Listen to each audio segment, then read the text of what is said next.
Imagine if the EPA said that 90% of your town's water lines contain lead. What if people had been living on top of soil contaminated with arsenic and lead for decades? That's exactly what happened to the people of East Chicago, Indiana. On April 5th, community leaders and residents gathered at the First Baptist Church for a town hall listening session sponsored by the NAACP and the Twin Ministerial Alliance with representatives from the Environmental Protection Agency and the Department of Housing and Urban Development in attendance. The real news was there, and here's a look. I know that this is not the first event that you've come to dealing with this subject matter. Those of you who are most effective have probably gone to many meetings in an effort to make sure that you are treated fairly and justly. And that is certainly our prayer and our desire for you and our reason for being here this evening.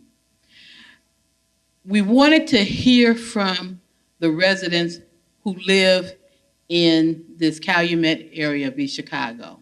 We understand that many things have been said, done on your behalf, against your behalf, in hopes that it's helping you in your behalf. But it's important, and I don't know how many people have actually listened to you and what it is that you need and what it is that you want. Because I grew up in the Superfund site and did not realize what was surrounding me or what I grew up in. I give no fault to nobody because none of us knew, but there were agencies that knew.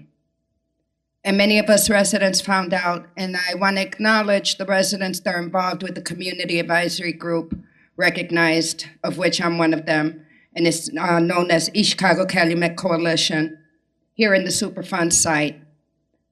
We've been working diligently since October, weekly, meeting the residents on all these issues you're discussing. But things that I suffer is my heart stops whenever it wants. I suffer seizures. I started losing my teeth by the time I was 18 with pieces of jawbone coming out. I suffered an aneurysm when I was 10. I had severe arthritis by the time I was 12. I was already fully disabled by the age of 38. And so now that we're having the conversation about what to do now, how are we going to resolve the impact of this issue that has been going on for decades, primarily for people that no longer live here? God bless you for still being a resident. God bless you for your life and the breath and the anointing that God has on you. Yet we still have people that no longer live in Calumet that are suffering from the effects of this. But I don't hear their voices in this conversation or how their issues are going to be addressed. So that is something that I am very interested in learning, not just for myself, but for the families that no longer live here, but have been impacted negatively as a result of the lead issue. This is a question for the EPA. My name is Akeisha Daniels, and I'm a resident of the West Calumet Housing Complex. I was wondering, why wasn't our furniture or anything cleaned before we were let back into our units? And what are the chances that we can take that?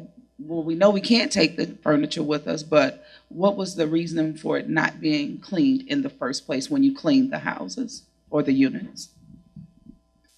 That was part of the cleaning process. So the furniture should have been cleaned, and if it wasn't, that was the intention, and that's certainly something I can talk to you afterwards. But yeah, we did last year when we did the cleaning. It was a deep cleaning. All the surfaces were cleaned. Everything, to the degree that we could clean personal property. We did the best job we could. We steam cleaned where there were fabrics involved. Floors, ceilings, pretty much it was something that literally took several days for each unit to do. So if it was for some reason an incomplete cleaning let us know. We'd be more than happy to come back and talk to you about it. Being that my unit tested at a 32,000 inside with the lead and 800 with arsenic, was it safe for me to even return to that unit in September? Yeah, after it was clean, and we did sampling before people returned back into the properties. But yes, we believe that the cleaning itself took care of any of the contamination that was inside of the unit itself. But that's even without the furniture and the appliance, well, my furniture and bedding being clean? Yeah. It's one of those things that, you can only clean the materials so much, or there'll always be some residual material left. And, we're really looking at, what material would be released within the unit that would cause a health effect. And we've established health standards for that within the unit. And so the intention was to clean it so that when we went back and sampled, we wouldn't have that problem. And you should have been, the folks who did the cleaning, or EPA, when they were out there last year, should have communicated with you on what the sampling results were. Basically, is it below or above the action level for cleaning in those units? So it's a somewhat uneven distribution of contamination across the neighborhood. So you may see that there are certain areas of your property that might need remediation and other parts that don't. However, we will provide you all the data that we've taken on your property and sit down with you and go over it with you and basically tell you what it means, what its implications are, and we can talk to you about the underground storage tank as well. Okay, yes, I understand that, but I don't believe the results because I live on the south end of Euclid, which is across the tracks is DuPont. But now 5-10 doors down to the north, they did the front yard, everything. But I haven't seen that one house in the 4900 block of Euclid where they only did the front yard. Every property I've seen them doing, they did everything. But I'm the only one that they say we can only do the front yard. We were recently, the other part of the question was, have we received anything from the mayor? And the answer is yes, we just received a request. The HUD secretary received a request from Mayor Copeland to have EPA clean it to a certain standard where HUD housing could be built back on the site. We are in receipt of that. We have not answered that question.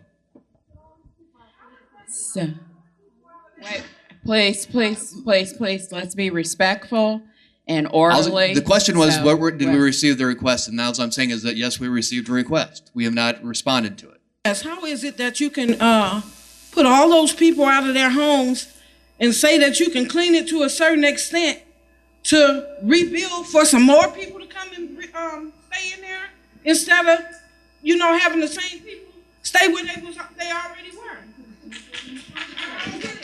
Look for more of our reporting on the contamination of East Chicago coming soon right here on the Real News Network.